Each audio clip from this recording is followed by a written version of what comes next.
Hello friends, welcome to Kalpana Joshi's kitchen. आज આપણે ઝારા વગર મોતીચૂર લાડુ બનાવીશું। સૌથી અઘરું લાગતું આ મોતીચૂર લાડુ બનાવવાનું આજે આપણે એકદમ સહેલી રીતે બનાવીશું અને એક જ વખતમાં જો તમે પહેલીવાર બનાવતા હશો તો પણ સરસ બની જશે। તો વિડીયોને બિલકુલ સ્કીપ કર્યા વગર પૂરેપૂરું છેલ્લે સુધી જોજો। તો જો તમને મારી આજની રેસીપી પસંદ આવે તો લાઈક કરજો અને હજુ સુધી મારી ચેનલ સબસ્ક્રાઈબ ના કરી હોય તો જરૂરથી સબસ્ક્રાઈબ કરજો। તો ચલો આપણે મોતીચૂર લાડુ બનાવવાનું શરૂ કરીએ। તો મોતીચૂર લાડુ બનાવવા માટે માપમાં એકદમ ચોક્કસ રહેવું જરૂરી છે। તો અહીંયા મેં 1 કપ ચણાનો લોટ લીધો છે। બેસન આપણે જે તૈયાર પેકેટમાં આવે છે એ જ લીધો છે। 1 કપ લીધો છે। 1 કપ ભરીને લીધો છે। વ્યવસ્થિત ભરીને લેવાનો છે, એકદમ દબાવીને નહીં લેવાનો, પણ થોડું વ્યવસ્થિત લેવલ કરીને લેવાનો છે। તો સૌથી પહેલાં આપણે ચાળી લેવાનો છે। તો ચાળી લઈએ। તમે ચણાનો લોટ ચાળીને ડબ્બામાં ભર્યો હોય છતાં પણ ચાળીને જ લેવાનો છે। તો આ રીતે મેં ચણાનો લોટ ચાળી લીધો છે। તો હવે જે કપ ભરીને ચણાનો લોટ લીધો તો એ જ કપ ભરીને મેં પાણી લીધું છે। તો હવે આપણે બેટર બનાવીએ। તો બેટર બનાવવા માટે આપણે પાણી થોડું થોડું કરીને ઉમેરીશું અને બેટર બનાવીશું। એકસાથે બેટરમાં પાણી ઉમેરવાનું નથી। તો અત્યારે મેં પહેલાં અડધો કપ પાણી લીધું છે, એને થોડું થોડું ઉમેરી અને આપણે બેટર બનાવીએ। હલાવીને મિક્સ કરી લઈએ। ક્યારે પણ એક સામટું પાણી ઉમેરવાનું નથી, થોડું થોડું ઉમેરતા જવાનું છે અને આ રીતે બેટર બનાવતા જવાનું છે। હજુ બેટર ખૂબ જ ઘટ છે તો આપણે જે અડધો કપ પાણી બાકી છે એ ઉમેરી દઈએ। એટલે અત્યારે આપણે અડધો કપ પાણી ઉમેરી દીધું છે। મિક્સ કરી લઈએ।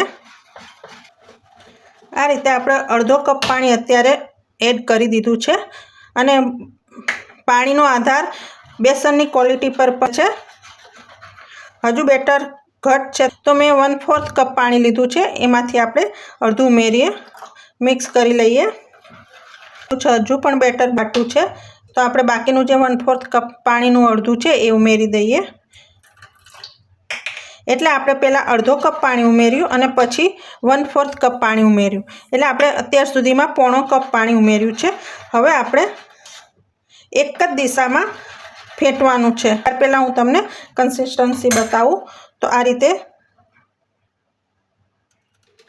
રીતે એક જ ધારમાં પડે છે અને ચમચામાં આમ પાછળ કોટિંગ કરીએ તો એકદમ પતલું કોટિંગ થાય છે અને આ રીતે આમ લીટો કરીએ તો 2 ભાગ ભેગા નથી થતા।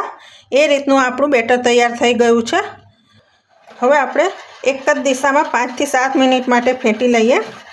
આટલું બેટર બનાવવામાં આપણે પોણા કપ પાણીની જરૂર પડી છે। હવે તમારે આમાં ફૂડ કલર ઉમેરવો હોય તો આ બેટરમાં પણ ઉમેરી શકાય છે, પણ હું ચાસણીમાં ઉમેરવાની છું। તો હવે આપણે ફેંટી લઈએ। હવે 5 થી 7 મિનિટ થઈ ગઈ છે, સરસ ફેંટી લીધું છે। તો હવે આપણે આ સાઈડ પર રાખીએ અને મેં તેલ ગરમ કરવા મૂકી દીધું છે, તો આપણે બુંદી પાડી દઈએ। હવે મોતીચૂરની બુંદી પાડવા માટે મારી પાસે આવો જારો છે, પણ હું આ જારાથી નથી પાડવાની। તો જો આ જારો ન હોય તો કઈ રીતે પાડી શકાય એ આપણે જોઈએ।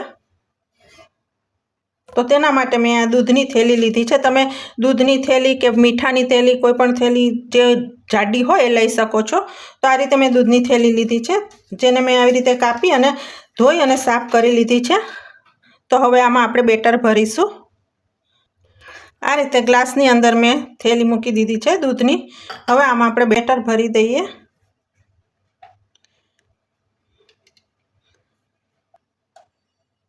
બેટર ભરી દીધું છે। હવે આપણે ઉપરથી રબર બેન્ડ લગાવી દઈશું। તો આ રીતે બેટર ભરીને તૈયાર કરી દીધું છે। તો તેલ થઈ ગયું છે, આપણે બુંદી પાડી દઈએ। તો તમે જોઈ શકો છો સરસ તેલ થઈ ગયું છે અને બેગમાં એકદમ નાનું કાણું પાડવાનું છે। તો હવે આપણે બુંદી પાડી દઈએ। તો તમે જોઈ શકો છો આટલી ઊંચેથી પાડવાનું છે।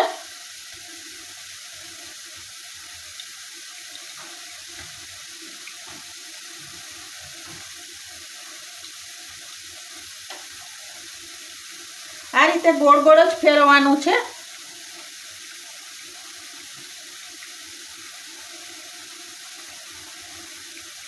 તો સરસ આપણી મોતીચૂરની બુંદી પડી રહી છે.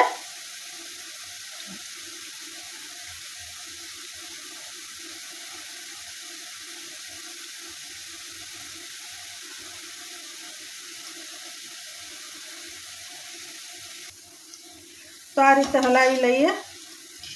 તો તમે જોઈ શકો છો એકદમ સરસ ગોળ ગોળ નાની નાની બુંદી પડી છે, તળાઈ ગઈ છે. તો આપણે કાઢી લઈએ.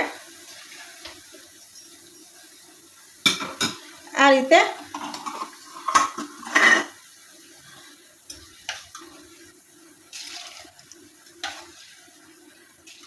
રીતે કાઢી લેવાની છે.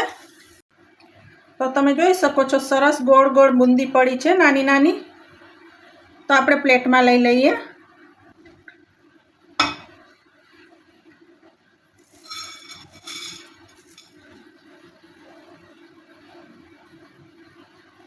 તો આ જ રીતે બીજી બુંદી પાડી દઈએ.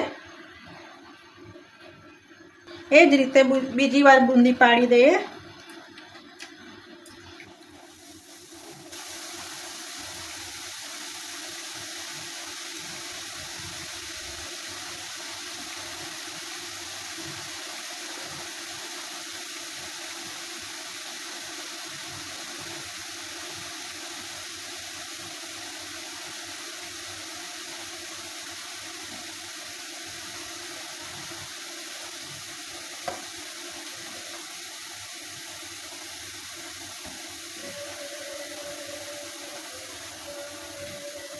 તો તમે જોઈ શકો છો સરસ પડી છે ગોળ ગોળ.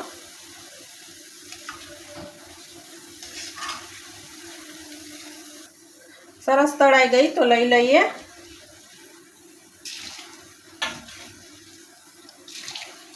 તો આ રીતે મોતીચૂરના લાડુ માટેની બુંદી સરસ પડી ગઈ છે. તમે જોઈ શકો છો સરસ મોતી જેવી પડી છે અને એક સરખી પડી છે અને એકદમ ક્રિસ્પી બની છે. તમે જોઈ શકો છો. તો હવે આપણે ચાસણી બનાવી દઈએ. તો ચાસણી બનાવવા માટે મેં અહીંયા 1 કપ ખાંડ લીધી છે અને આપણે પોણો કપ પાણી લઈશું.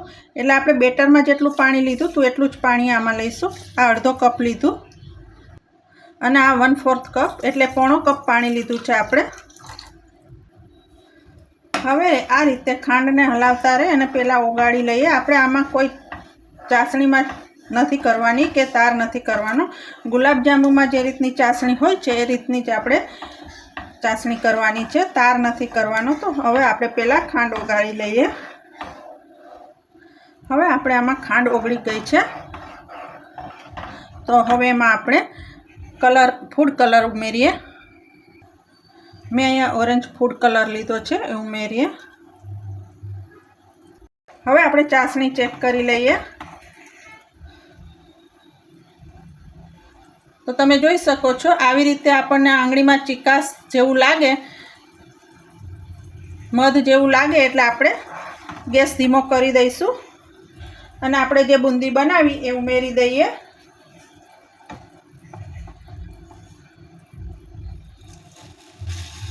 તમે જોઈ શકો છો સરસ એકદમ બની છે ગોળ ગોળ. અને હલાવી લઈએ, મિક્સ કરી લઈએ. આ રીતે હલાવતા રહીએ એટલે 1 થી 2 મિનિટમાં જ બધી ચાસણી બુંદીમાં શોષાઈ જશે. હું નજીકથી પણ બતાવું. સરસ બુંદી પડી છે. તો તમે જોઈ શકો છો.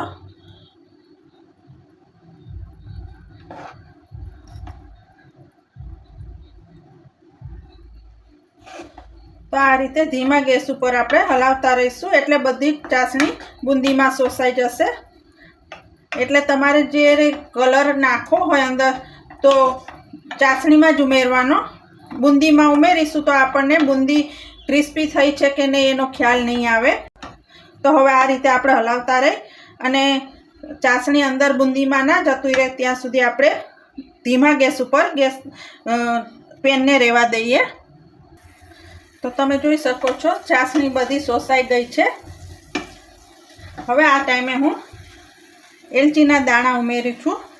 5 થી 6 એલચીના દાણા હું લઉં છું. આખા જ દાણા ઉમેરું છું. તમારે એલચી પાવડર ઉમેરવો હોય તો એ પણ ઉમેરી શકાય છે. હું એલચીના આખા દાણા ઉમેરી રહી છું. અને મગજતરીના બી જેને મેં પહેલેથી શેકી લીધા છે 1 ટેબલસ્પૂન જેટલા છે એ ઉમેરું છું. મિક્સ કરી લઈએ. તો તમે જોઈ શકો છો એકદમ સરસ આપણી મોતીચૂર લાડુની બુંદી સરસ તૈયાર થઈ ગઈ છે. અને કલર પણ સરસ આવી ગયો છે. તો તમે જોઈ શકો છો.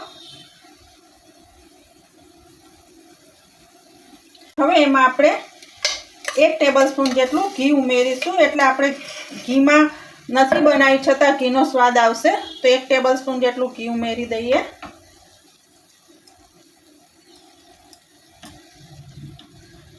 મિક્સ કરી લઈએ.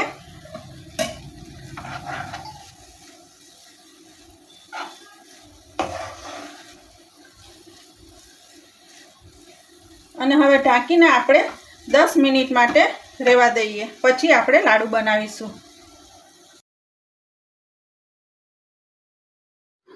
તો 10 મિનિટ પછી તમે જોઈ શકો છો બધું જ ચાસણી અંદર બુંદીમાં શોષાઈ ગઈ છે. અને તમને નજીકથી પણ બતાવું કેટલી સરસ બુંદી પડી છે. મોતીચૂર લાડુની બુંદી એકદમ સરસ મોતી જેવી પડી છે, ગોળ ગોળ. અને કલર પણ સરસ આવી ગયો છે. તો હવે આમાંથી આપણે લાડુ બનાવી દઈએ. તમે તમારા ચોઈસ પ્રમાણે નાના મોટા લાડુ બનાવી શકો છો.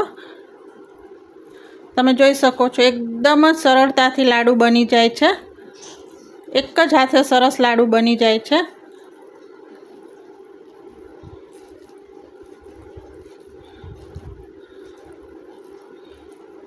તો તમે જોઈ શકો છો સરસ લાડુ બની ગયો છે. એકદમ જ બહાર મળે છે એવો જ લાડુ થયો છે. તમે જોઈ શકો છો.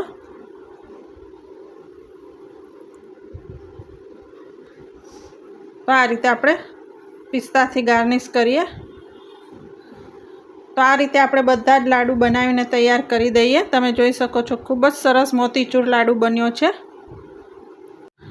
તો ફ્રેન્ડ્સ એકદમ પરફેક્ટ એવા આપણા મોતીચૂર લાડુ તૈયાર થઈ ગયા છે. તમે જોઈ શકો છો એકદમ સરસ કલર આવ્યો છે અને એકદમ સરસ બુંદી પડી છે. તો હું તમને તોડીને પણ બતાવું.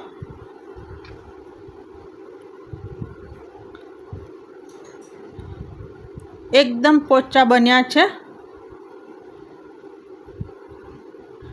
તો તમે પણ આ રીતે જરૂર બનાવજો.